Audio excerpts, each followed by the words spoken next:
ఓం సాయిరామ్. శ్రీ సచ్చిదానంద సమర్థ సద్గురు సాయినాథ్ మహారాజ్కి జై.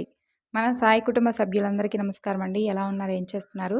మీ అందరూ కూడా సంతోషంగా, క్షేమంగా, ఆరోగ్యంగా ఉండాలని, సాయినాథుని యొక్క ఆశీస్సులు మనపై ఎప్పుడు ఉండాలని మనస్ఫూర్తిగా ఆ సాయిని వేడుకుంటూ ఈరోజు వీడియోను మొదలు పెడుతున్నాను. ఇక ఈరోజు వీడియోలో బాబాగారు మనకు తెలియజేయబోయేటటువంటి సందేశం ఏమిటి అంటే, నీ కోసమే వచ్చినటువంటి ఈ శుభవార్తను తప్పకుండా విని తెలుసుకో. నమ్మకంతో ఈ సాయి మాటలను ఆలకించిన తర్వాత నీ మనసు తప్పకుండా ప్రశాంతంగా ఉంటుంది. కాబట్టి ఏమరపాటుగా ఉండకుండా ఈ సాయి మాటలను ఆలకించమ్మా అంటున్నారు బాబాగారు. మరి ఈ సందేశంలో ఉన్నటువంటి పరమార్థం ఏమిటో తప్పకుండా తెలుసుకుందామండి. అంతకన్నా ముందు మన ఛానల్ను కనుక కొత్తగా ఎవరైనా చూస్తున్నట్లయితే ఛానల్ను సబ్స్క్రైబ్ చేసుకొని, వీడియో కనుక నచ్చినట్లయితే లైక్ చేయడం మాత్రం మర్చిపోకండి ఫ్రెండ్స్. ఇక బాబాగారి సందేశం గురించి తెలుసుకుందాం. ఎప్పుడూ ఊహించని విధంగా, కనీ విని ఎరుగని విధంగా నీ జీవితం మారబోతుంది. నీ ఎదురుచూపులు ఫలించబోతున్నాయి. కేవలం నీ బిడ్డల కోసం మాత్రమే నీ జీవితాన్ని గడుపుతూ ఉంటున్నావు కదూ. అన్ని బాధలను భరిస్తూ ఎవరికీ చెప్పుకోలేక, చెప్పుకుంటే వారి వద్ద చులకనా భావం ఏర్పడుతుందనేటటువంటి ఉద్దేశంతో ఏమీ చేయలేకపోతున్నావు. భారమైనటువంటి జీవితాన్ని గడుపుతున్నావు. బాబా, అసలు ఈ జీవితమే నాకొద్దు, నా ఆనందాలను, సంతోషాలను అన్నిటినీ దూరం చేసావుగా, ఇక ఈ జీవితానికి అర్థం అనేది కూడా లేకుండా నన్ను విగత జీవిగా బ్రతుకుతూ ఉండమని చెప్పి శపించావు. కేవలం నా బిడ్డల కోసం ఈ జీవితాన్ని కొనసాగిస్తున్నాను. నాకు అసలు దేని మీద ఆశ అంటూ లేదు. వారి భవిష్యత్తునైనా నా జీవితంలా కాకుండా ఒక అర్థవంతంగా, అందంగా ఉండేలా చూడు స్వామి అని అడుగుతున్నావు. పూర్వజన్మల పాపకర్మల మూలంగా నువ్వు దుర్భరమైనటువంటి జీవితాన్ని గడపవలసి వచ్చింది, కాదనడం లేదు. ఎన్నో రకాలుగా నలిగిపోయావు. ప్రతి క్షణం కుమిలిపోతుంటున్నావు. చింతించవద్దు, ఎక్కువగా ఆలోచించవద్దు. జరిగిపోయిన వాటి గురించి ఆలోచిస్తూ ఇంకా ఎక్కువగా నిన్ను నువ్వు బాధ పెట్టుకోవద్దు. జరిగిందంతా ఒక పీడకలగా మర్చిపో. నువ్వు ఇంకా ఎన్నో మంచి మంచి రోజులను చూడబోతున్నావు. మర్చిపోవద్దు. ఇంతటితోనే నీ జీవితం ముగిసిపోయిందని చెప్పి ఎప్పుడూ నిరాశ చెందవద్దు. అలాంటి భ్రమతో ఉండవద్దు. కష్టాలు, కన్నీరు ఎవరికీ శాశ్వతంగా నిలిచిపోవు కదా. ఏదైనా సరే వచ్చిన దారే తిరిగి వెళ్ళిపోతాయి. అవి మనతో ఉన్న క్షణంలోనే మనల్ని ఎక్కువగా నిరాశకు గురిచేసేలా చేస్తాయి.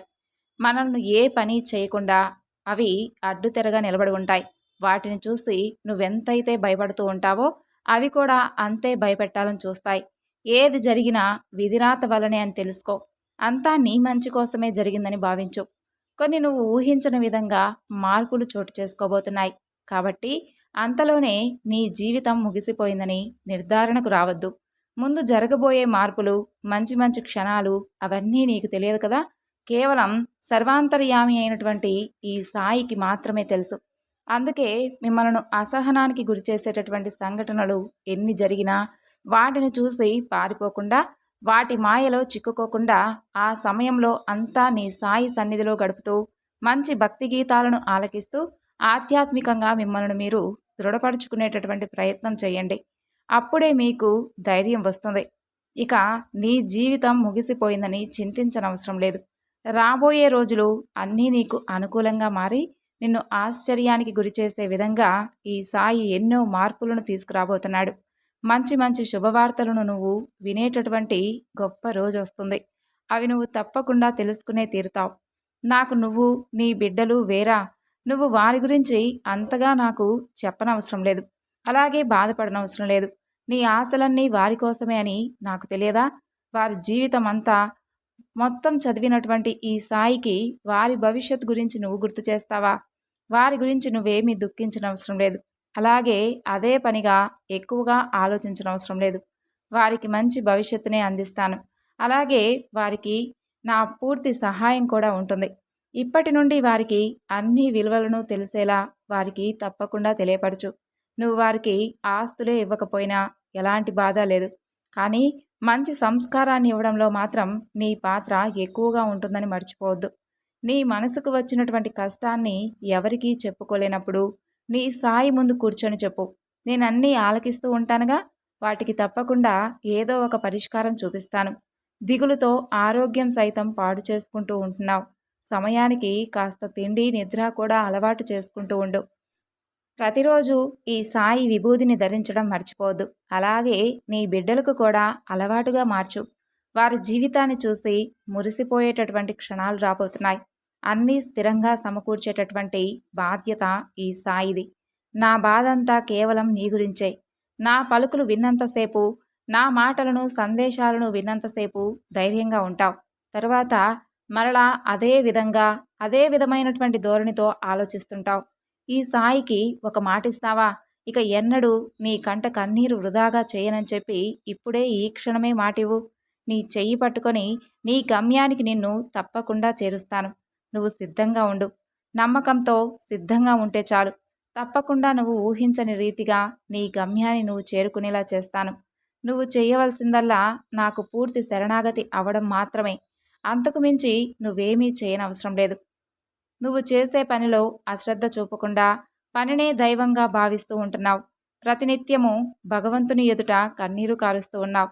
నీకు ఎదురుగా నిలుచున్నటువంటి సమస్యలను గుర్తు తెచ్చుకుంటూ ప్రతినిత్యము విశ్రాంతి లేకుండా శ్రమిస్తూ ఉన్నావు. గడిచిపోయినటువంటి రోజులను మరలా మరలా గుర్తు తెచ్చుకుంటూ ఎక్కువగా ఆలోచించవద్దు. క్షణక్షణం నువ్వు దుఃఖిస్తూ ఉంటే నిన్ను నేను చూడలేకపోతున్నాను, తట్టుకోలేకపోతున్నాను. అలా నువ్వు దుఃఖిస్తూ ఉంటే అవి తీవ్రంగా మిమ్మల్ని బాధించాలి అనే చూస్తుంటాయి. నువ్వు ఎప్పుడైతే ధైర్యంగా వాటిపై వ్యతిరేకంగా ఉంటావో అప్పుడే నీకు ఎటు చూసినా ఈ సాయి రూపం కనిపిస్తుంది. అలా కనిపించిన క్షణం నీకొక అద్భుతమైనటువంటి అనుభూతి కలిగి తప్పకుండా ధైర్యం కలుగుతుంది. కాబట్టి నీ మనసుకు ఏవైతే ప్రశాంతంగా అనిపిస్తాయో అలాంటి పనులు చేస్తూ జరిగిన దాని గురించి ఆలోచించకుండా ఉండు అంటున్నాను. నా లీలలను మననం చేసుకుంటూ భక్తి గీతాలను వింటూ ఉండు. నేను నీ తండ్రిని. నీ సకల మంచి చెడులు నేనే చూసుకునేటటువంటి దైవాన్ని. ఈ ఊదిని నిత్యం ధరిస్తూ ఉండమ్మా. నెమ్మదిగా నీ మనసు కుదుట పడుతుంది. ఒక గొప్ప శుభవార్త నీవు వినబోతున్నావు. ఆ శుభవార్త విన్న తర్వాత నీ జీవితం తప్పకుండా మారబోతుంది. అలాగే నీ కుటుంబానికి కూడా అది ఒక గొప్ప వార్తగా నిలిచిపోతుంది. నీ సాయి దయ నీపై నిండుగా ఉంటే నీ విధిలో లేనిది కూడా లభించేలా చేసేటటువంటి సామర్థ్యం ఉన్నవాడు నీ సాయి. అలాగే మరొక విషయం, నీకు వ్యతిరేకంగా నిన్ను కొంతమంది బాధించాలి అని చూస్తున్నారు. అలాంటి వారిని సైతం నువ్వు ఏమీ చేయనవసరం లేదు. అలాగే వారి గురించి ఆలోచించనవసరం లేదు. నీ సాయి నిరంతరం నిన్ను రక్షిస్తాడు, కాపాడుకుంటాడు అనే నమ్మకంతో ప్రశాంతంగా ఉండు. ఎవరి తప్పులు వారిని తప్పకుండా తెలుసుకొని బాధించేటటువంటి రోజులు వస్తాయి.